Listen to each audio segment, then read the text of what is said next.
Welcome to the All Things Nintendo podcast. I'm Brian Shea from Game Informer, and this is a weekly podcast to discuss all the biggest news and games from the world of Nintendo. We have 3 game releases to talk about this week, and the same person at Game Informer reviewed 2 of them, and I reviewed the other one. Plus, we have a lot of news to catch up on. Joining me for that and to deliver his reviews of Paper Mario: The Thousand-Year Door and Lorelei and the Laser Eyes is Game Informer magazine content director Kyle Hilliard. Kyle, how are you doing? Hello, I am on video, right? Like, I'm not waving for no reason. Correct, you are on video. There is a video version of All Things Nintendo on the All Things Nintendo YouTube channel that you can find on YouTube. But yes, you are not waving around like a Muppet for absolutely no reason. I appreciate you trying to generate a good thumbnail and dancing like you're in that old Nissan commercial where Days Go By plays. I don't know if anybody is old enough to understand that reference. But anyway, Kyle, thank you so much for joining me for this episode. I know we had some technical issues leading into this, and as a result, it was not we. It was me. It was all me. But I was actually going to do some question and answer prior to this, but we have a lot of news items to catch up on. So I did put out a call on the All Things Nintendo Patreon page and the Game Informer community Discord asking for listener questions and topics. I've had a few really busy shows back to back, and this was going to be one that I caught up on some of those. But since we have so much news, I'm hopeful that I will be able to get back to the more interactive side of the show in the next few weeks. I'm eyeing next week, as long as nothing wild happens in the world of Nintendo. As a reminder, if you want to get any questions, comments, or topic suggestions in, you can get in touch with me through the free All Things Nintendo Patreon page or by emailing me, brian@allthingsnintendo.com. I also have been kicking around starting to do more stuff with the Patreon in coming months here. So now's as good a time as any to sign up for the currently completely free All Things Nintendo Patreon page. So Kyle, since I skipped the news segment last week, I had our good friend Suriel Vasquez on to talk about the history of Super Smash Bros. On Nintendo 64. We have a good bit of news to cover this time around. So let's start things off here. You and I have shared our love and enthusiasm for studio acquisitions. And that is what we're starting off with here. So Nintendo has announced the acquisition of Shiver Entertainment. Are you familiar with the studio? No, not really. I did look at this news story and I remember I've already forgotten who Shiver is. Like that. Wait. They mostly do ports of like high-end games to Switch, right? Correct. So the most recent ones they are known for were Mortal Kombat 1, which is an absolute mess at first, but they also did Mortal Kombat 11, which was a very good port from what I understand, and then also Hogwarts Legacy. And I saw this quote on NintendoLife.com from Nintendo, quote, "By welcoming Shiver's experienced and accomplished development team, Nintendo aims to secure high-level resources for porting and developing software titles. Going forward, even after it becomes a part of the Nintendo Group, Shiver's focus will remain the same, continuing commissions that port and develop software for multiple platforms, including Nintendo Switch. The acquisition, capital A, will be completed pending satisfaction of all relevant customary closing conditions." So I don't know if you're like me, Kyle. I'm assuming you are. I've grown exceptionally weary of studio acquisitions lately, but I feel like I can make an exception when it's pulling something out from under the Embracer umbrella. Oh, sure. Yeah. It's like a search and rescue mission at that point. Also, I mean, it's always weird when Nintendo acquires studios because like they've acquired a few and then they also don't own a bunch that you would just assume they would. Yeah. Like they don't own HAL. They don't own Game Freak. But then now they own like the Luigi's Mansion developer and this studio, which is seems very like a very tech focused kind of putting something in your pocket, you know, like these guys are going to help us with bringing more games to the next Switch iteration, probably, you know?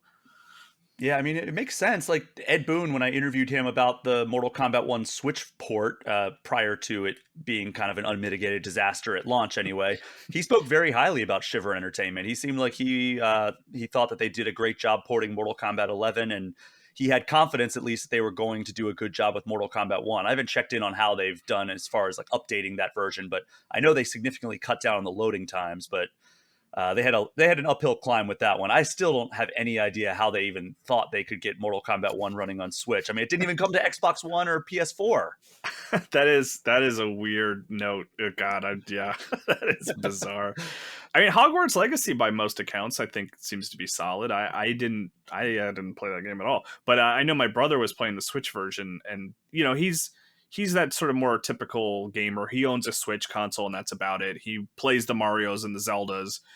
And I was like, "Oh, how's Hogwarts? Like, is it bad? Like, is it run poorly?" And his reaction was like, "Nah, I haven't noticed anything. It seems fine." Which is like, that's a good review for a casual gamer of a Switch port.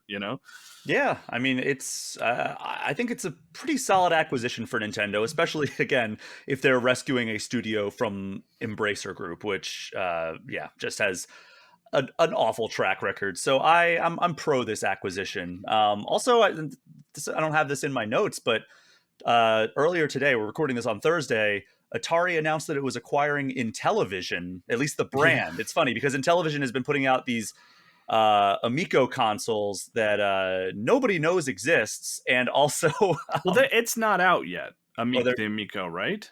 I don't think so, but no, they're fully distancing themselves from it. I don't know what this says about me, but I fully intend to buy one of those, and I have been keeping an eye on it because I want to see what that thing is. Like, it's kind of like, I'm just curious, anyone who's trying to make a new console with exclusive games, like, for better or worse, I want to see what that is. Well, you do own a play date, if I'm not mistaken. Yeah. Oh yeah. I got my I got this guy charging right here. Like, I love anyone who tries something. Yeah, that makes sense. And they acquired the brand and the rights to 200 plus games under the Intellivision umbrella, and then they are also distancing themselves from the Amico console. But they are still very funny. The console is still going to come out, though, right? Yes. Or is okay? There was Intellivision, the brand, and then Intellivision Entertainment, which Atari acquired Intellivision, the brand, and Intellivision Entertainment is going to rebrand and then release the Amico console. Got it. Okay. So it's just not going to be called Intellivision anymore. All right. That seems like the right. We're not in love with acquisitions. The story never seems to end well. It just doesn't, like, statistically. But this feels right. It's like, to have those all under Atari's umbrella seems like a good call.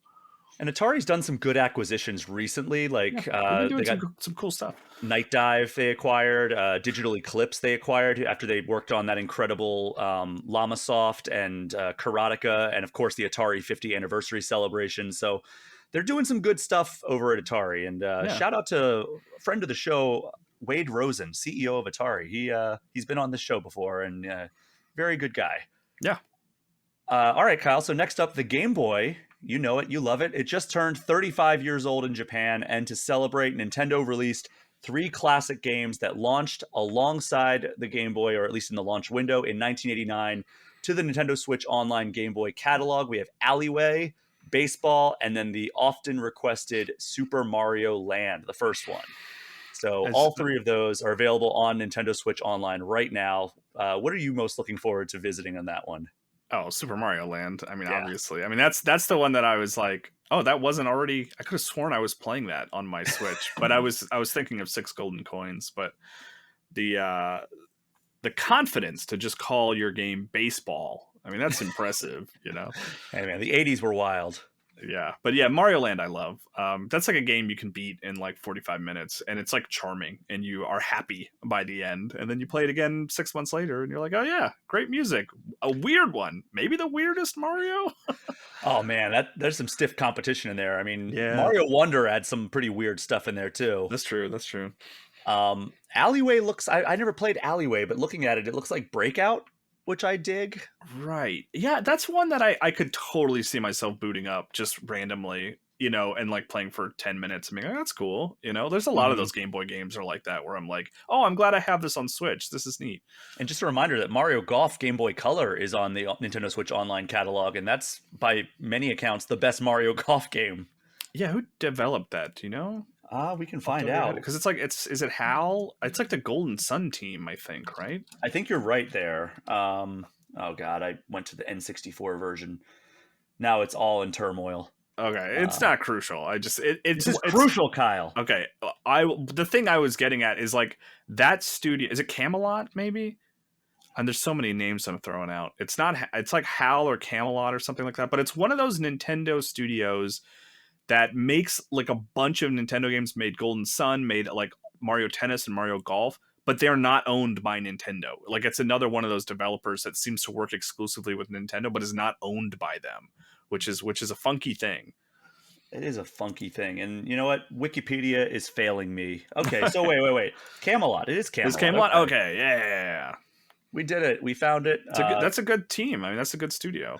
Stupid me. I just assumed that the N64 and the Game Boy Color versions of Mario Golf would have separate Wikipedia pages, but I guess I'm wrong. I think it came out right at the same time. Are they both Camelot? They appear to both be Camelot. All right. Yeah. Okay. Well, there's a weird zone for like the the Super Smash Brothers for 3DS and Wii U where they're like kind of considered the same game, even though they are quite different. Yeah. There's a couple of those that are like that. And also worth noting that with these Game Boy games, you also get like all the different filters you can put on it. So if you want it just to be like the white background, if you want it to be like the classic yellow background, you can also apply like if there were any Game Boy Color like colorization for playing it on Game Boy Color, you can apply that filter, which is cool. That's fun. So lots of fun stuff. I know that like Mario Land 2 has like I think full colorization if you play it on the Game Boy Color filter. Oh, really? That's cool. I believe so. Maybe I'm thinking of another of the Mario games. It's like a spin-off title that's on there. But anyway, all three of those are available now on Nintendo Switch Online. We have financial report news here, Kyle. Square Enix. They seem pretty serious about being more multi-platform in their approach to releasing games. So during their financial report call, they said they were going to, quote, aggressively pursue a multi-platform strategy that includes Nintendo platforms, PlayStation, Xbox, and PC. So do you think that this means that we will finally realize the dream of mainline Final Fantasy games coming back to Nintendo consoles for the first time in I don't know how long, like day and date? Like I'm not talking like, okay, we're getting Final Fantasy 13 ported to Switch. No. But okay. Like every Final Fantasy up to 12 is on Switch, right? At this point, probably. Okay. Yeah, Final Fantasy 17 will not be on a Nintendo console, at least not right away. I think it's still going to be like Square Enix, Final Fantasy 7 Remake, and 16, right? Those games are like top of the line, right? Those like are just resource intense games. Those are some of the best looking games, period. And it's like, even with the next generation of console, I don't think Nintendo is going to keep up. It's always going to be that, like, you know, a little bit of a gulf. Right. Yeah. Which is like fine. Like, that's not really a complaint for me. Like, Nintendo always does their own thing and they work at their own engines and they make incredible games on their own. I have an Xbox and PlayStation to play those types of games. But yes, my pessimistic prediction is no. It's kind of flabbergasting that 7 Remake and 7 Rebirth and 16 are not on Xbox consoles. Do you think we get those now because of that? Like, do you think that like a year from whenever the release date on PS5 was, do you think we're going to get like Final Fantasy 7 Rebirth Intergrade that's also coming to PC and Xbox? The thing about it is, if you remember, if you bought a physical copy of Remake, it had a sticker on the front that said like that it would be platform exclusive for a year. Like it was like a strange thing, which to me always said like, hey, by the way, this is coming to Xbox in a year. Well, it never come to Steam. It came to Steam, but it never came to, that's true, but it never came to Xbox, which to me makes me think it's like, if they were gonna do that one, at least they would have done it by now. And I enjoyed 16, I beat 16, but it's not like a game that like people are like demanding. Right, like Xbox players are not really too upset that they missed 16. I don't know. I think it's going to be 17 will be a big multi-platform release, and there won't be much retroactive sort of porting forward. I mean, they're saying aggressively pursuing multi-platform strategy. Yeah, okay, that's good. Yeah, that's a word choice. You know what the weirdest Final Fantasy that's on Switch is? Final The Fantasy sequel 15. to 6. Oh, right. That's right. That weird It's the Pocket chibi Edition. port. Yeah. Yeah. So it was like the mobile version. Ben Hansen over at MinMax always threatens that that's the version of 15 he will someday play. Like, he's never played 15 proper, but he's like, but that one I will play through to the end. I'm like, I think that's a very funny idea. That is very funny, especially given how beautiful Final Fantasy 15 is if you play like the proper version. I like Which, 15. By the way, that's on Xbox, isn't it? Yeah, that's where I played it. Yeah, I think that's where I played it as well. I love 15 too. I know a lot of people hate that game, but no, I am a 15 fan. So I like it more than 16. I'm also surprised that 13 is for some reason not ported to any of like the current consoles. Like, you can play it backward compatible on Xbox, but it's not on Switch and it's not on PlayStation. I bet, you know what, that's interesting though. I bet in a year or two, like, there'll be a big, kind of like how every couple of years we get Kingdom Hearts push, right? Like, now Kingdom Hearts is coming to Steam and that's a big deal. There's going to be a 13 like celebration that brings all 13 games to every platform, I bet. I mean, I think this year is the 15th anniversary of 13 proper. Okay. But this year is Rebirth's year though. Fair. But 13 is the one that's due for like people will rediscover it, you know? Yeah. I mean, I would love it. I liked the first 13. I know a lot of people say part 2 is the best one. I fell off that one pretty hard. I've beaten 13, but I did not finish 13 too. I restarted 13 because like I'm like late to Final Fantasy. I never played many of them. 13 was like the first one that I played like right when it came out. Mm-hmm. And I got like halfway through it, and like, I don't know, 3 years ago, I restarted it and got like 70% through it. It was funny because like I could tell what point I finally got past, because I started unlocking achievements at like the 70-hour mark because I had already been unlocking achievement. Like, I went and looked at my achievement tracker, and it was like, the last time you unlocked an achievement for this game was like 2009 or whenever it came out. I don't remember when it came out, but anyway, it was funny. I'd rather get Lost Odyssey ported to Switch that'd be cool than Final Fantasy 13 personally, but you know, but that's whatever. A Microsoft game, right? It is. That is right. Okay. That's not a Square Enix game, right? No. Okay. It is. God, what is I forget what the name of the studio is, but it's. Yeah, that would be cool. I'd love Lost Odyssey on Switch. Seems like a good call. Yeah.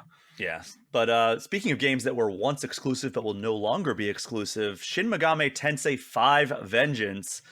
I got my hands on it a few weeks ago, and it seems like it's probably going to be the definitive version of SMT5. And it's also coming to PlayStation, Xbox, and PC on top of Switch. But you know what? I hate when they do this, but I also understand. They are delisting SMT and all of its DLC on Switch in preparation of SMT5 Vengeance launching. So, weird. Okay. So here's why I kind of excuse this. And I know I'm like making exceptions left and right on this episode, but SMT5 Vengeance, 1, includes all the DLC. And 2, they probably want to avoid the confusion of people buying the wrong version or paying for DLC that's already included in their newer version or it isn't compatible. But I don't know. I always kind of get nervous anytime a game is delisted. And plus, like, what if this version has like a ton of bugs or something that they don't anticipate? We already saw that happen when Sega delisted all the Sonic games from Steam to make way for Sonic Origins. And then Origins on Steam was kind of a buggy mess. So it was like, oh, well, that sucks. And the same thing for Rockstar. They delisted the Grand Theft Auto games, the classic ones, and then they put out the definitive edition, I think it was called, and that was a disaster as well. Yeah, that's a good point. So hopefully that's not the case. I mean, I didn't notice any bugs in the 2 hours that I had with Vengeance back when I played it a few weeks ago, but I don't know. I think ultimately it's the right move, but hopefully Vengeance is as good as it was when I got my hands on it. Yeah, hopefully it's just a completely straightforward, like, you know, no issues. Yeah, that'd be wonderful. Are you gonna check this one out? No, I am playing Persona 3 Reload very slowly though. Okay. So if I'm gonna play was it P Studio RPG this year? I mean, it's gonna be that, probably even before Metaphor. Oh wow! Because like, I mean, not that I think that game looks cool as hell, but like, yeah, I you can only do one of those games a year, man. Unless you're Brian Shea, and then you end up on the Metaphor review. We'll see. I did play Persona 5 and Persona 4 Golden back to back back in 2017. So and you ripped through Reload this year at an impressive speed. Yeah. And I ripped through Persona 5 Royal back in 2020, and I kept saying like, okay, it's fine. I'll catch up on my social life after I finish this review.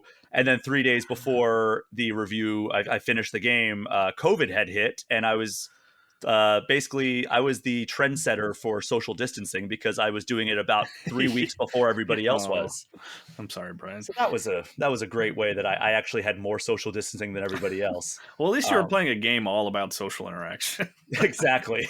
So SMT5 Vengeance comes to Switch and every other major platform on June 14th. I'm excited to get going on that, honestly. I probably won't play it on Switch because I hear that, they said that the frame rate is 60 frames per second on all platforms but Switch. So I'll probably play it on PS5 or something.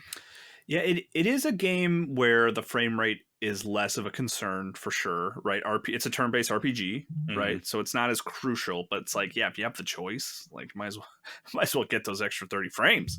Yeah, why not? And it's not like I'm like itching to play like a really heavy RPG on a plane. Usually I'm like, I'm gonna fire up like Vampire Survivors or Balatro or something. It's rare that I'll actually be like, okay, let me sit down and like really focus on this heavy turn-based RPG. I don't know. It doesn't hold my attention when I'm on a plane. But yeah, sure. Kyle, you strike me as a big-time sports guy. Am I right there? You do not. You don't know me very well. Were you ever an NBA Jam fan? I did play NBA Jam with friends. Yeah. I like NBA Jam. I think if you look through my like freelance, like old of all the things I've written, I think I reviewed that NBA Jam that came to Wii. Do you remember that game? On Fire Edition. I think so. Yeah, it was like 2010, 2010 was the original revival of NBA Jam, and I think 2011 was the On Fire edition. Right. So that's about the apex of like Kyle plays a sports game, is like arcade basketball. Yeah. So people watching the video version will see that I have an NBA Jam arcade 1-up cabinet over my shoulder. So I'm a big NBA Jam fan. I was raised on NBA Jam and NBA Jam Tournament Edition. That's why this announcement is on this podcast. It's not coming to Switch, but developer Raw Thrills has announced that it is bringing the NBA back to arcades for the first time in 30 years with NBA Superstars. And as I mentioned, it's not coming to Switch or any other consoles just yet, but it legitimately looks like what NBA Jam would be now if it put out a new game. It features 3v3 gameplay, so not 2v2 like NBA Jam originally was. All 30 NBA teams and 120 of the biggest stars in the current NBA rosters. And the gameplay has the same style of like over-the-top absurd dunks that made the NBA Jam series so famous. And it even has Tim Kitzrow, who was famously the commentator of NBA Jam, serving commentary duties here. And speaking of which, I actually had a Twitter interaction with Tim right after this game was announced, because he posted, because I guess a lot of people were like, what, no console release? And he said, quote, for all those asking for home console, this is about the live experience with friends at the arcade, like going to a concert instead of listening on your phone in bed. The arcade is where it all started. See you at Dave & Buster's. And then, which by the way, that last sentence kind of made me laugh. I don't know why. I actually responded. I said, quote, I get that, but I'm still holding out hope. I love going to a concert, then coming back home, riding that high, and then diving deeper into the musician's catalog. And then Tim responded with, quote, I hear you, but this is what these guys do best. Deliver in-your-face experience that a console never could. This game is like being at the stadium. Midway was the best arcade company ever because these legends, Eugene Jarvis and George Petro, look them up, which, by the way, I am very familiar with them. But then he followed up. My Twitter profile. I promise you I know who Eugene Jarvis is. Thank you. Then he did follow up. I totally get where you're coming from. And I'm like you. Come home and do a deep dive after the show. Hope you enjoy the game and thanks for your feedback. But cool. Tim seems like a good guy. So I'm happy that he was. That's Cruise and Blast, right? Yes. It's those folks. Yep. Yeah, so because like you said, Cruise and Blast, that game came out like 6 years after the arcade version. Yeah, I was involved in the publishing of that one. Yeah. Oh, look at you, big shot. Me, fancy pants. Yeah. But I do really enjoy Cruise and Blast, so I'm hopeful that this will eventually come to consoles. Yeah, I hope so. But do you think why can't they call it NBA Jam? probably because Midway or EA Sports owns the NBA Jam license now. EA has it? Yes, they put out that On Fire edition, the one that you review. That NBA Jam and NFL Blitz were purchased by EA back when Midway went out of commission. Right. And they've just been sitting on them, right? Yeah. Like they have no interest in that, or NBA Street, or NFL Blitz, or NFL Street. I mean, the closest we've gotten is that Arcade 1-Up put out the NBA Jam and NFL Blitz cabinets with minor modifications, like not the one that I have, but like the one that came out after that added Shaq to like the Orlando Magic, which he was not in the original. Him and Michael Jordan are not in the original. And then NFL Street or NFL Blitz, just they removed the late hits because the NFL probably told them to. Oh sure, yeah. That is like a franchise. I'm not a sports guy, but that's like a franchise that it's like at least license the name out. EA, like if you're not doing anything with it, like I don't know, they probably can charge a lot for it. And I bet Raw Thrills looked into it, and the price probably was not worth it. God. How sick would that have been if they were able to get an NBA Jam, a 2024 version of NBA Jam? Like, it has modern graphics and everything. It looks kind of like an Xbox 360 game, but it has modern graphics. Yeah. And it looks like it's a pretty cool game. As long as it like plays well and everything, I think it's going to be a big hit. And I'll definitely check it out if I'm at a Dave & Buster's and I see it. That's the only place it'll be, apparently. Well, they did send me their media kit, and there were like, hey, if you're an arcade interested in buying this cabinet, here's information for it. And so I'm assuming it's like, yeah, maybe Dave & Buster's has a deal with them or something, but it does seem like they're shopping it around to like other arcades that may be interested. Cool. Now that's fun. I mean, like Raw Thrills is they Cruis'n Blast is cool. Like that's they do know what they're doing. So I think this is a cool thing. I agree. So if that sounds up your alley, it is coming to a modern arcade near you this summer, maybe. See you at Dave & Buster's. So, Kyle, I had maybe a bit of an inkling that you were not super big into sports. Oh, really? But here's one thing I know you are a fan of, because we've talked about it. Teenage Mutant Ninja Turtles Mutant Mayhem, the 2023 animated movie from director Jeff Rowe and producer Seth Rogen, also voice actor Seth Rogen, who did a voice in that, despite him telling me on this very show that he does not do voices. We already knew he doesn't perform voices. He just does his own voice. That's what he meant by that. But he did a little bit of an accent in Mutant Mayhem. I mean, he did a little bit of a voice, but yes, his voice, to be fair, his voice is rather cartoony to begin with. Right. Yeah. So I don't think that he needed to do a voice with Donkey Kong in the Mario movie, but this, and then there was another movie that came out right after Mutant Mayhem that he definitely did a little bit of a voice. Yeah. But have you seen the Chip and Dale movie? No. Like the Lonely Island, John Mulaney. It's because it's genuinely fantastic. It is. Like, do you like Lonely Island, right? Like Popstar and stuff like that? It's that sort of mind. It's those directors, right? But there is a joke in that movie about how Seth Rogen doesn't do voices, where every one of his animated characters come into frame at one point and say the same line, and they all sound exactly the same. Ugly Sonic is in that movie, Brian. It's a hilarious hit. I forgot about it. Okay, that's the one that you're talking about. Yeah. All right. No, that movie's genuinely like underrated and great. It's Mulaney and Andy Samberg. It's a really good movie. I don't know. So I was thinking of Alvin and the Chipmunks when you said that. Oh, well, now I understand your reaction. Yes, you have no reason to watch Alvin and the Chipmunks because there's like 6 of those, right? Like I feel like they keep churning those out. At least 3, yeah. Yeah. No, Chip and Dale, good. Yeah, that one's good. Okay. Chip and Dale, I will add that to my list. But going back to Mutant Mayhem, we already knew that we were getting a video game that takes place between the events of last year's movie and the sequel that is on the horizon. But this week, publisher Outright Games announced a deluxe edition and a collector's edition of that game, which is Teenage Mutant Ninja Turtles Mutants Unleashed. And the deluxe edition is $60. It includes an exclusive steelbook, 4 pin badges, 4 keychains, and an art book. And then the collector's edition is $200. It has a season pass, pizza van statue, which looks very cool, actually. LED sign, 5 pin badges, 4 patches, a mouse mat, a notebook, a pen, art book, poster, stickers, and a collector's box. And cool. Then as a reminder, it's a 3D action brawler / platformer, and it lets you play with up to 2-player co-op with an art style similar to that of the movie. And the odd twist here is that The deluxe and collector's editions are exclusive to the PS5 and Switch versions of the game, but it's also coming to PS4, Xbox Series X, Xbox One, and PC. So, do you think you're going to play this game, Kyle? Oh, maybe. I mean, I don't outright. I outright games is good. Like they're solid, but they do like games geared towards younger players.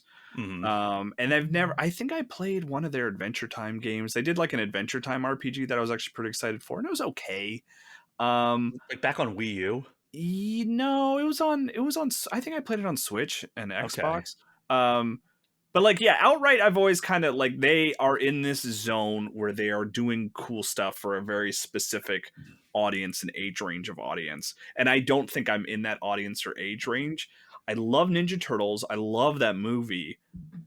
We'll see. I don't know if the reception for the game is like this is a good Ninja Turtles game, then I'll check it out. But like, I don't think you're going to do much better than Shredder's Revenge in terms of a modern No. Ninja Turtle game. But we'll see.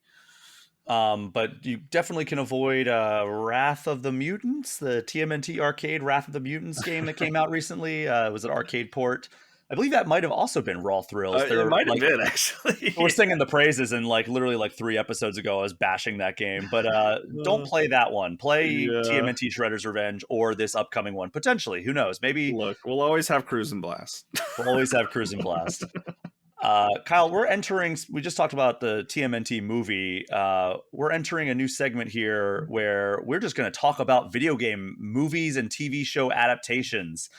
I know that you and I are both extremely, at least intrigued, if not very excited by the live action Legend of Zelda movie. Yeah. And we've heard little statements here and there by the producers and the director Wes Ball. And now we have another one of these little statements, this time from Sony Motion Pictures chairman Tom Rothman. So he did an interview with Deadline. It was like a wide-ranging, like, what is Sony Pictures doing right now? It's basically like the tenor of this interview. What is it you do here? Yeah. So Tom Rothman was talking about the kind of the freshness of new IPs, and he was talking about how he doesn't necessarily believe you need a big IP to be successful. He's like, as long as you have big stars and like a great filmmaker. But then he follows up by saying, quote, "But please don't misunderstand me. Big IP movies are going to stay big. The Legend of Zelda is going to be huge for us. Massive." And then on the next question, they followed up about that. And he said, they're like, well, why, like talking about the freshness, how is that movie, which is based on a big IP, going to remain fresh? And he said, quote, "Because the movie is being developed and made in the closest possible collaboration with Shigeru Miyamoto. He's a true genius in that world. And it's really his strong vision that is motivating it. He created it and understands it thoroughly. You only need to look at the results of Super Mario Brothers to see." I mean, that's the closest possible collaboration with Shigeru Miyamoto gives me a lot of hope for this movie. Yeah, I mean, yes and no. I mean, Miyamoto's not a filmmaker, admittedly so. You know, he's not a guy that's interested in story. He's always said that. And movies are much more of a story-focused medium than video games. But I'm kind of going in pessimistic. But like, I'm in that zone where I am like, if it's gonna happen and I can't do anything to stop it, I am like, I want to know every little thing about this movie as it's happening.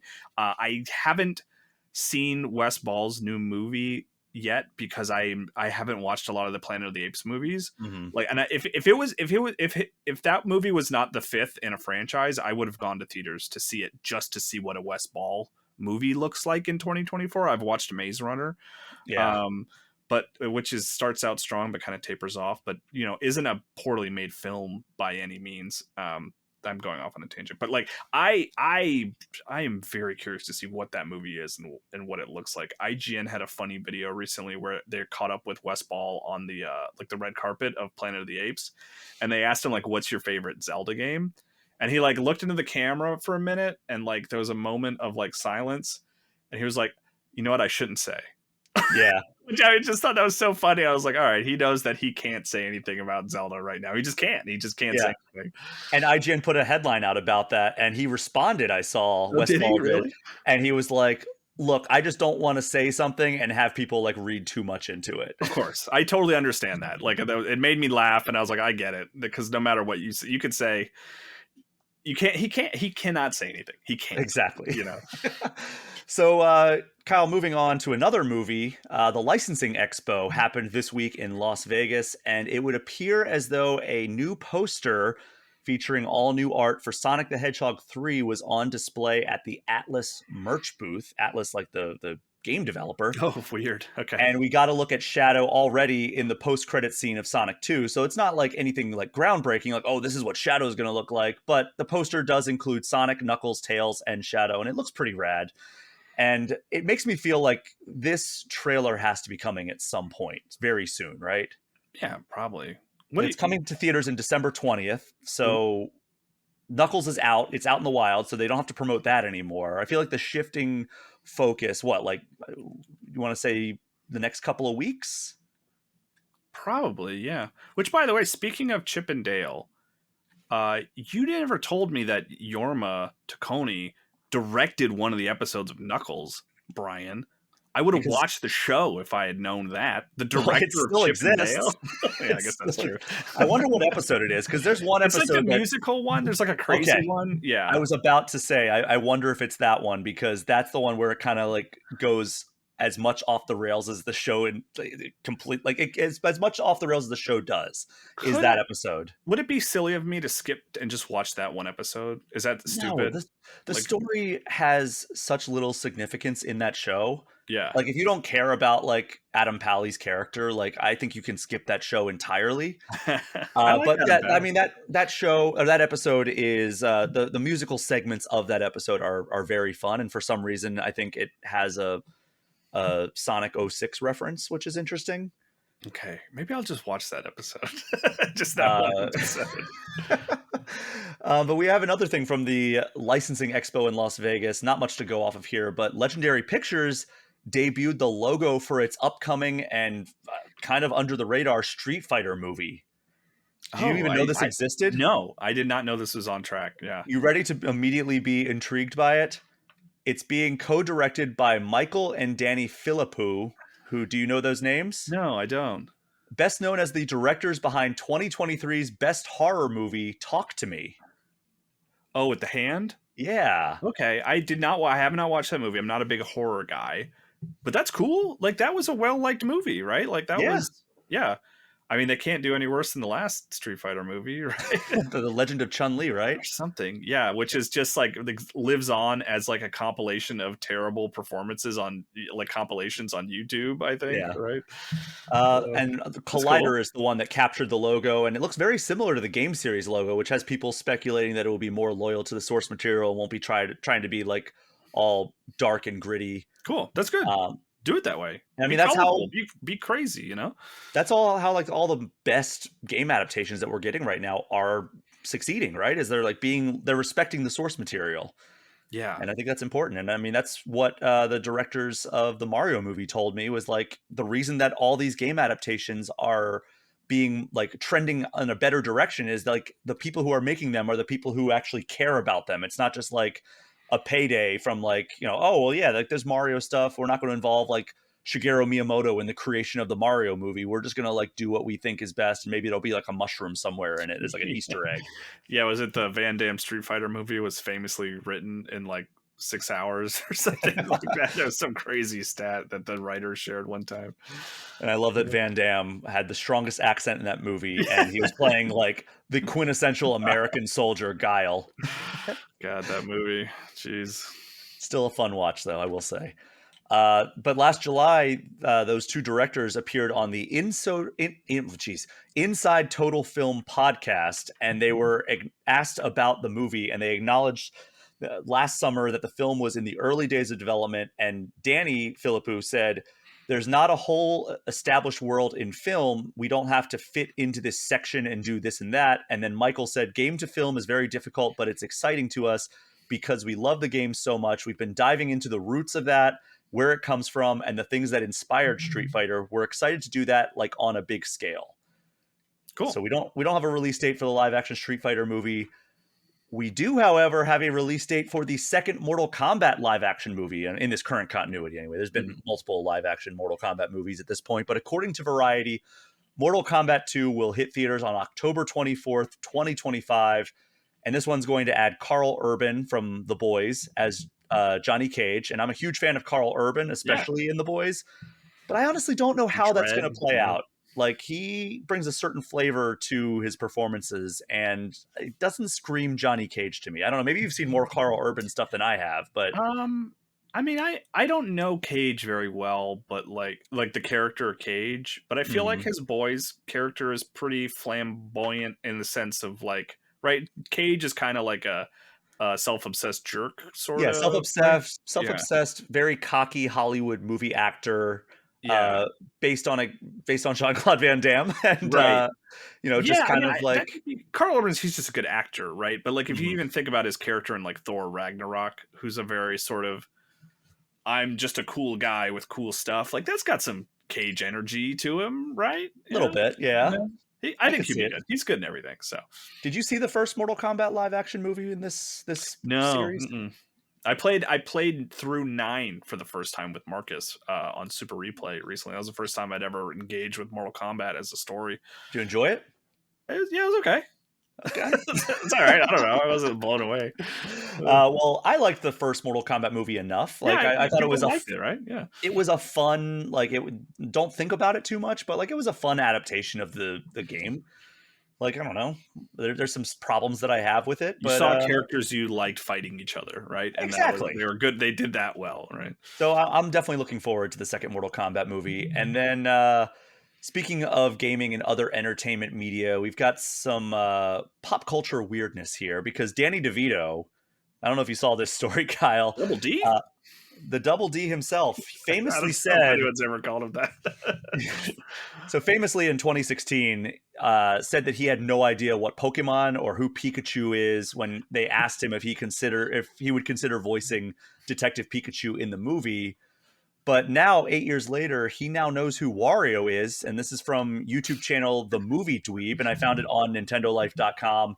They asked him about the possibility of playing Wario in a future Super Mario Brothers movie sequel, which, by the way, I'm on board with that 100%. And he said, quote, "You never know what happens in the world. I'm up for a lot of things. I'm ready to do a lot. I'm ready to do a lot of things. So whatever's coming, I look at, see, I evaluate. I mean, let them know. You should tell them I'm going to take them to the cleaners, but that I should be in this movie."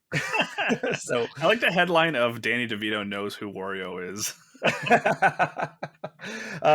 But yeah, so we don't know what the next movie is going to be. Illumination and Nintendo announced back in March that the next movie in the Super Mario Brothers universe is underway and will come to theaters April 2026. Do you think Wario would even be a good choice for that sequel? Yeah, I think that'd be fun. I think in some ways Wario is more fun than Bowser as like a foil, just because he's just more of a defined character. Like, because Bowser's just like a big bad lizard guy that steals Peach. I mean, he certainly had more personality in the movie. But Wario, outside of a film adaptation, like, he has a character, like, he has a personality. He's like obsessed with money, and like, he's just sort of the opposite of Mario in a lot of ways. So I think he would be more fun actually as like as sort of a bumbling idiot kind of, I just have affection for Wario, just in general. I'm wondering how he would fit into like actually fleshing out a story around him though, but like a competing plumber, like him and Waluigi or something. I don't know. Yeah, that's their problem to figure out, I guess. Yeah, I guess so. We're not going to do a full-on definitive ranking later in the show since it's already so full of stuff that we need to talk about. But I wanted to get your off the top of your head rankings for the upcoming game adaptations. So like, we have Zelda, Mario 2, Sonic 3, Street Fighter, Mortal Kombat 2, Dredge is getting one, Fallout Season 2, Last of Us Season 2, Borderlands, Minecraft, El Paso Elsewhere, Ghost of Tsushima, Until Dawn. Yeah, some of those are shows, right? Some of those are movies. We don't have a sentence or two about each like we normally do with Definitive Rank. Just give me the 5 you're most excited for. Yeah, I'm curious about Borderlands. Eli Roth is like I've never loved an Eli Roth movie, but I've also never hated one. You know, like he's Okay. a solid filmmaker, so I think that could be fun. I'm interested in Minecraft because of the director, whose name it's not John Heater, right? That's the actor that played Napoleon Dynamite. That is What the is his actor who played Napoleon the heck Dynamite. is his name? I'm trying not to type because I make noise when I type. Why I usually have his name on. I'm Jared like Hess. Jared Hess. I like Jared Hess. He is a weirdo who makes weird movies that come out and everyone hates them, and then like 10 years later, everyone loves them. Napoleon Dynamite being the only exception. Like his movies make me laugh in a big way. Death Stranding, I want to see what that is. I'm still pessimistic that that will ever exist. One that I found recently because I was like researching for a piece is the movie Nimona on Netflix is quite good. It's a good Oh. animated film. That animation studio is working on an adaptation of Stray, Oh, the interesting. sci-fi cat game. And I like Nimona a lot. So and it's got a really cool style, and I could see that applied to Stray. And then my number one is Zelda. Like what is that movie? I have to see what that thing looks like. You know. Yeah, I'm just gonna run down mine real quick. I got 5 Mario 2, 4 Sonic 3, 3 Fallout Season 2, See, I didn't 2 include shows. You didn't. I didn't know I could do that. I said adaptations. Okay, that's right. Good point. Good 3 point. Fallout Season 2, 2 Last of Us Season 2, and 1 The Legend of Zelda, just because, Yeah. of course. So it's The You Last know, of Us over Fallout.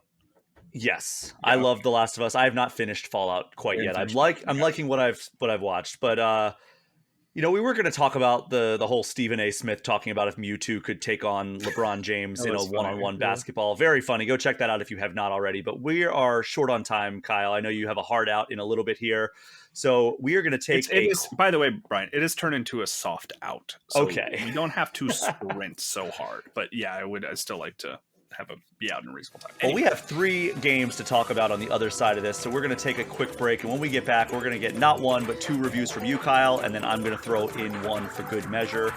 We will be right back.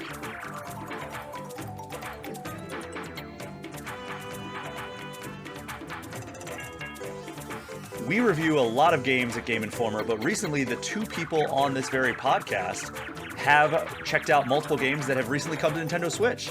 So Kyle, you reviewed Paper Mario The Thousand Year Door and Lorelei and the Laser Eyes, and I reviewed Please Fix the Road. So you want to take turns? Like, I mean, I think it's obvious that Paper Mario is the biggest name out of the bunch, particularly yeah, for a Nintendo podcast. So why don't we start there?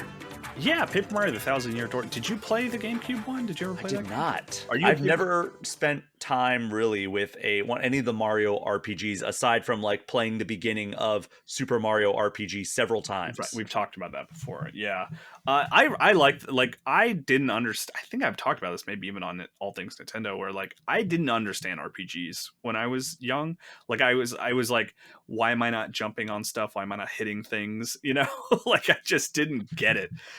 It seemed like a lot of reading. But Super Mario RPG was like the first game that like first of that genre that really clicked with me that I finished and loved.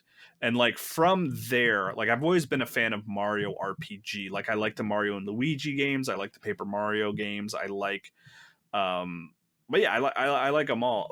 But I did skip Thousand Year Door. I never played that when it came out originally, so this was my first time playing it, and I enjoyed it. I guess my like soft review is like I wasn't like over the moon for it. I wasn't like this is a must play for every Switch owner. I can't believe that this came out 20 years ago. This was so ahead of its time. I didn't have those kinds of emotions.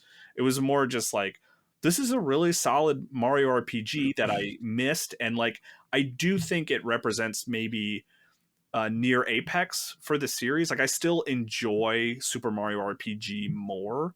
Like I Mhm. would rather play the Mario RPG remake that came out last year than this. I prefer that to this Paper Mario, but that's a matter of personal taste. But like really after this, Paper Mario kind of started slumping for me because they really got away from the RPG mechanics. It became more of an adventure game.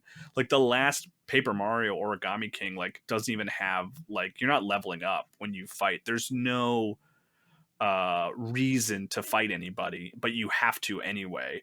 And I was just like, I don't like that. Like, I fell off of Origami King because like I want some sense of progression. So it was really nice to go back in time, so to speak, and play a Mario RPG that has progression, but it's like light progression. It's like you're never leveling up like how hard you hit, as an example, right? Oh, interesting. Like the only way that you do more damage to enemies is by like you find a hammer like partway through the game and you find a new pair of shoes partway through the game. It's not like you're equipping things, right? You're not finding equipment. It's just at a point in the story you get a stronger pair of shoes to jump on Goombas. And that's all fine. It's cool. It's good. It's funny. It looks great. It's like it exists somewhere between a remake and a remaster because it's like they overhauled the lighting and the lighting looks fantastic. It looks like a 2024 Switch game for sure. It's kind of the Metroid Prime approach, right? Which is like a little bit above just a remaster, like an HD version. Like they did more than that, and it shows. But yeah, I gave it an 8.25 on Game Informer's scale, and it's good. I like that game. It's cool. Yeah, I mean, it seemed like you did have some concerns about how it had aged. It's a 20-year-old game. Yeah. Yeah.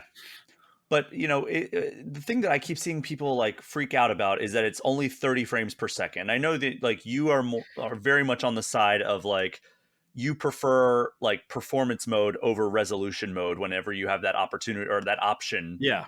So did this bother you at all having 30 frames per second? No, I never thought about it once. I'm surprised that that's a complaint. I mean, it does have timed button pressing, right? Because that's where it's like I really prefer a 60 over a 30. It's like if it's an action game where you have to counter and block and jump and stuff like that. Like playing Spider-Man at 30 is difficult to me. Where playing it at 60 like makes it a much smoother experience. But this is a turn-based RPG with a little bit of time button pressing. I never thought about the frame rate once the whole entire time I was playing. Okay. So where would you recommend people if they wanted to jump into a Mario RPG? Would you recommend Super Mario RPG over this? It depends on your sort of nostalgia, right? Like, here's the thing. Mario RPG, the rebank, like that's what I'm thinking of, right? You have those two Switch games in front of you. You have Paper Mario, you have Mario RPG.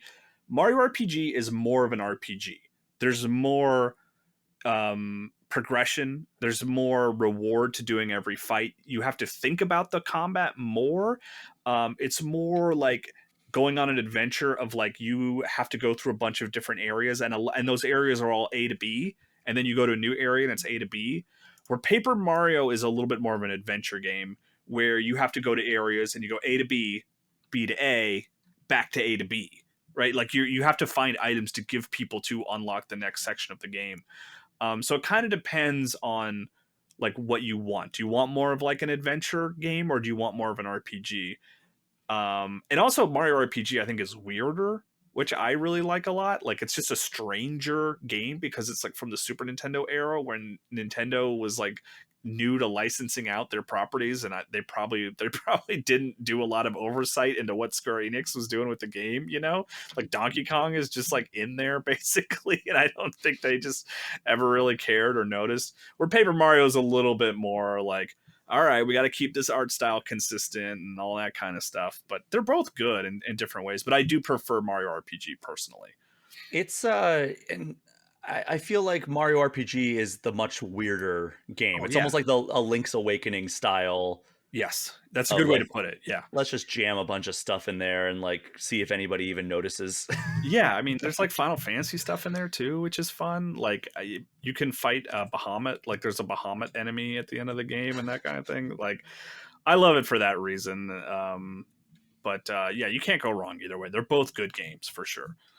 And I don't know why you gave it such a bad review back in the early days of Game Informer when it came out on GameCube. I'm sorry, that was me. I was just finishing high school and reviewing Paper Mario: The Thousand Year Door. No, I was not employed. I did include a line in the review specifically, just to say I wasn't working at Game Informer at the time when the game came out, because famously Game Informer gave it like a 6.75, I think. Well, I can tell you exactly what it is because somebody pasted the review in full in the comments section. Oh, a on 675 on your new review. Oh, I have not been reading the comments for that reason. Like, I don't. I've a former Game Informer editor, JB Gwaltney. He was like, "Hey, congratulations on reviewing Paper Mario," and like not, like ignoring the blast of like controversy or whatever. And I was like, well, I have the rest of the day to not read the comments, so we'll see how things go. But no, I haven't been reading comments on that one just because I didn't want to engage in that discussion. Someone in the past at Game Informer didn't like that game and they gave it a bad review, and that's okay. I liked it a lot more than them. But yes, people in the comments are very upset about a 20-year-old review. Okay, but they're not upset about a 1 week old review. I guess no, that's actually, all that I'm going for.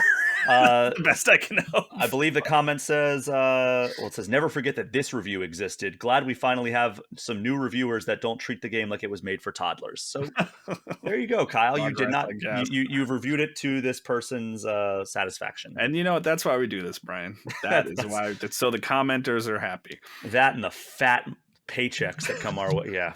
Oh, you get those? How do I get those? That's the secret. You don't. So, Kyle, I also reviewed a game in the last week. It's a small little puzzle game that came out, I believe, in 2022 on Steam, but it is now on Switch as of May 16th. It is called Please Fix the Road. And it's a very good name because that's exactly what it asks you to do. It's like it gives you a small square plot of land, and you are given a set of moves in the lower left corner that you have to make. So it's like, all right, you have to place 3 tiles, you have to delete 4 tiles, and you have to like rotate other like 4 tiles or something like that. And you have to follow these moves to fix the road. And like you basically have to connect the road so that an animal or a vehicle or a person can reach point A to point B. And it's a very simple concept, and they iterate on it and evolve it in so many fun and interesting ways. Sometimes I feel like it gets kind of out over in front of its skis, but overall, it is a very well-designed and just like cleverly created puzzle game. You know, like it's... I immediately I was hooked by the concept and the just the stuff that it tries to do, and it's like, okay, well, I like things like Where's My Water? I don't know if you ever played that on like iPhone or iPod back in the day. Yeah, I like that game. Yeah. Where it's like it's like a stars based puzzle, like really bite sized. Yeah, cut the rope. Yeah, stuff like that really appeals to me, where it's like, okay, you're just drawing something and you're connecting it so like a thing can reach the destination. And I really, really like those. And I wish that there was like maybe there is a new Where's My Water and I just don't pay attention. But I love that style. Are you on Apple Arcade? There's probably one of those every week. I am on Apple Arcade. Right. But this is a little bit more complex than that, where this one you need to like, because it literally tells you like you need to have these moves, you need to do these moves in this order. It's not just like, okay, well, I have these tiles, I can place them whenever I want. And it's like, no, I need to first delete this very specific shape of tiles, and I need to figure out where it is that it makes sense to delete that, so that when I get to the next step and I have this very specific shape of tiles to place, and then I have this other very specific set of tiles to rotate, it all connects and gets me to like have the thing where like it connects point A to point B, and I can complete that. And sometimes there's multiple paths you need to connect. So like some tiles have like a crosswalk that will allow the pedestrian or the animal to cross over and like the car to cross. It gets pretty complex. It has a beautiful art style, great music, great ambiance. Cool. And in between the puzzles, 160 puzzles, by the way. So it's quite robust in its offerings. It takes like 5 or 6 hours to get through. You get this really beautiful animation of like almost like a storybook style, like turning of the page, but it's like the plot of land kind of like curls up and like turns over and gives you like the new plot of land that you have to solve the puzzle on. And if you get stuck, there's like a pretty good hint system where like you just hit like, I think it's like one of the bumpers on the Switch, and it'll like show you what the first step that you're supposed to make is, and then the second step, then the third, and like it'll take you all the way up. I think like depending on how many steps there are, it'll take you like 80% of the way there, and then you just have to like kind of see it across the finish line. So if you really get stuck, you can do that, and it's not going to solve the puzzle for you, but it will like hold your hand pretty much up until like one of the final moves that you have to make. Okay. So I don't know. I enjoyed it. I gave it an 8 out of 10. Not quite Paper Mario and the Thousand Year Door, but better than Teenage Mutant Ninja Turtles Arcade Wrath of the Mutants. But it came to Switch metric. came to That's Switch our on new May review 16th. scale. It's on sale until June 6th for just $8 if you want to check it out. I do actually. This does sound cool. It sounds up my alley. You can read the full review of both of those games on GameInformer.com, but we're not quite done yet, Kyle. You have one more review to give us before we wrap up this episode of All Things Nintendo. Lorelei and the Laser Eyes. I only think of Lorelei as one of the members of the Elite Four in Pokemon Red and Blue, but still have nightmares from her ice Pokemon. She'll always be a Gilmore Girl to me, Brian. Okay, so Lorelei. I've watched a little bit of Gilmore Girls. I think that's one of the characters. Also, a May 16th Switch release, but you have played this to completion. Talk to me about this game. Yeah, I mean, this was not. I almost mentioned it in the review, but I was like, it's a little too inside baseball. This was not a game that you assigned me to review. Like, no. This was I thought it looked cool. Every time I saw it, I was like, oh, that looks cool. Like that's got a cool mood to it. It looks neat. There was never a world where I thought it looked bad or didn't want to play it, but there was like, there's a million things out now. We'll see what I can get around to. I got to play Paper Mario.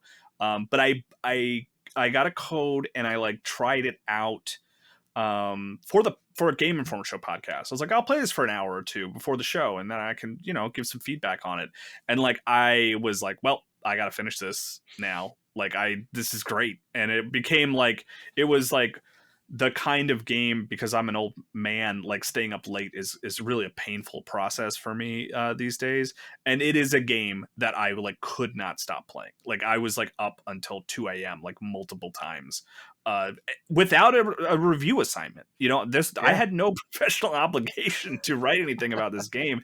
And the reason I did is just because it's like, I like this so much that I want to write about it. But yeah, and I think I'm getting ahead of myself a little bit, but that's just, I gave it an 8.75. Like I really like this game a lot. And what it is it's like this moody puzzle game. It's got like Suda 51 vibes. It kind of feels like a Killer 7 or something like that.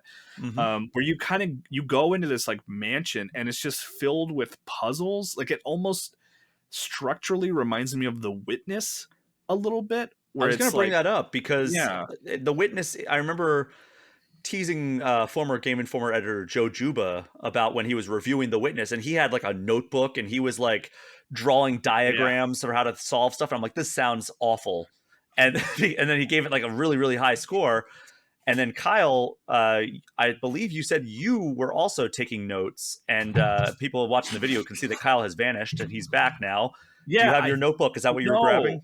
It's not what I was grabbing. I had like a bunch of pieces of paper and I was like writing all kinds of gibberish all over it, but I was like loving it. The thing I went to grab is before release, they actually sent me a Lorelei and the Laser Eyes notebook, which I was like, oh, that's very cool. I'll probably talk about it on Instagram or TikTok or something. And I was like, that's cool. Like a notebook. What a nice thing. But like, I actually like opened it up and they actually have it structured in such a way where like it has maps and like puzzle, like to help you solve puzzles. It's not just like empty pieces of paper.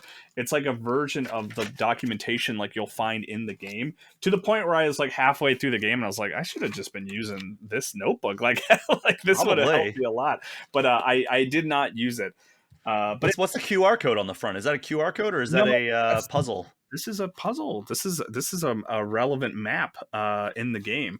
That I actually looked at quite a bit. I had a photo of it on my phone. That's the other thing. I took so many photos of the freaking screen playing this game, and just like that's half my camera roll.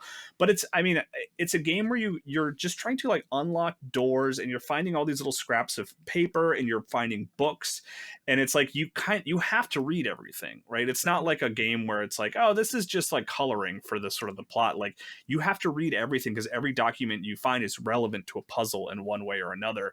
And the thing that's so clever about it is like by the end of the game, all those weird disparate articles and books that you've been reading actually like all sort of come into focus, and it's like it's all relevant to the overarching story. Like in a way I wasn't expecting. Like I was reading like, oh, page 6 of this script had a puzzle solution on, but then I realized that like the whole script is actually relevant to the story. It was just really cool, and the mood is really cool, and the art is really good. It's the kind of game that I finished and I miss it. I miss Wow. having Lorelei and the Laser Eyes puzzles to go back to. It's a very good game. Now, here's the thing. Like, Jill Grote, former Game Informer editor, was on the Yeah. show, and founder of the Indie Informer. Go check that out if you are a fan of indie games. And she was saying, like, this is like one of her most anticipated games of the year. She could not wait for this game.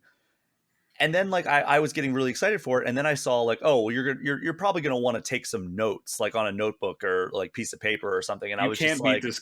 I don't think you can beat this game without writing some things down. Yeah. really? Because that immediately turned me off from this game. Like, did you have that reaction where, like, any kind of like No. a second screen experience where it's like, oh, you're going to want to use like your phone app to like do this? Like back in like, what was it, like the late 2000s, early 2010s, where like everybody was trying to incorporate some sort of phone app into their game.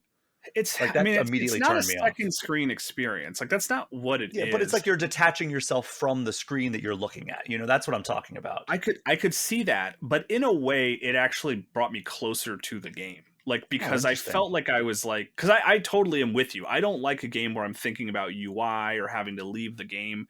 But like and it only works, it doesn't always work. Sometimes having to write things down is annoying. But like the way this game's set up, like they're actually, I think they do it smart, is like one of the first puzzles you find is the game's instruction booklet in your car's glove box. And like it encourages you to read it, and it's like you're gonna want to take notes, and you actually, it wouldn't hurt to have a calculator nearby as well. And like the thing is like when I'm writing out notes and coming up with solutions, that makes me feel like a freaking genius. Like that I had to like go over to paper to get things done makes me feel very smart. But the puzzles aren't so crazy that like they just seem unsolvable. And the way it works is like in kind of like the witness, the witness comparison is like you're handed like a bunch of puzzles all at once. And if you're like stuck here, you just go over there, and I certainly ran into issues where I was really stuck and I had no path forward because every puzzle that I had in front of me, I was like stuck on.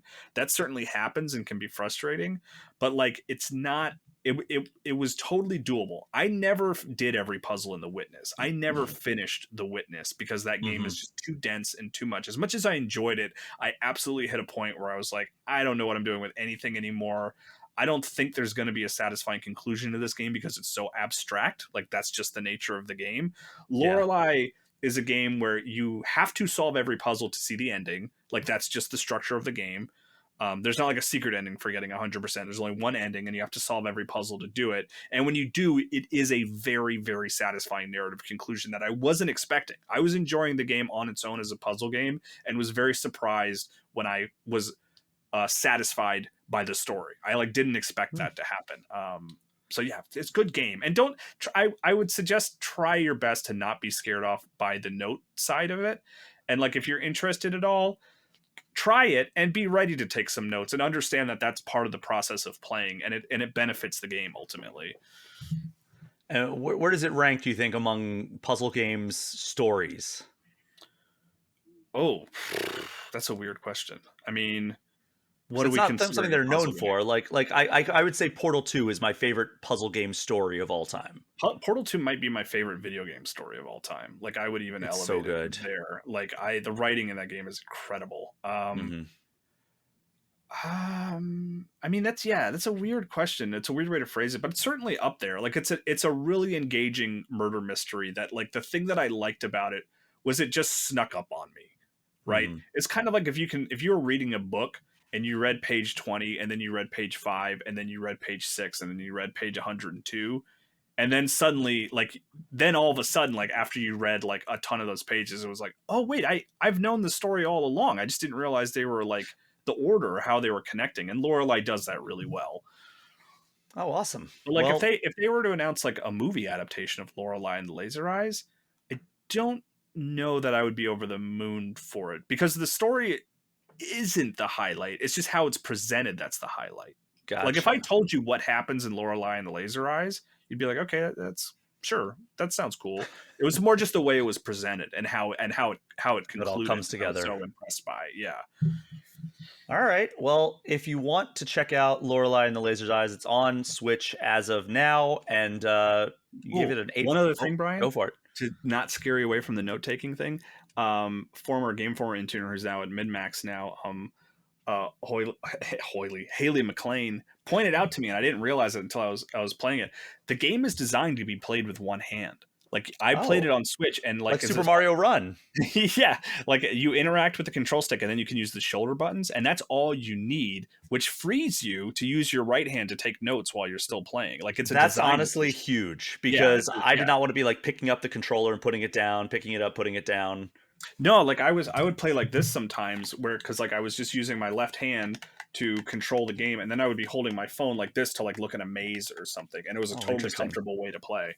Okay, but it wasn't something I noticed, like I said, until Haley pointed it out, that it's like they went out of their way to make sure you can play it one-handed, and it's still cool and fun. Still so cool. I'm sure you look extremely cool holding a game controller with one hand and your phone with the other. Oh yeah, and then also gets even better. I would be laying down in bed at 2:00 in the morning, and my wife would be asleep, and I would put my phone up on my chin like this, and turn on the flashlight and take notes like that. Oh, I was very cool.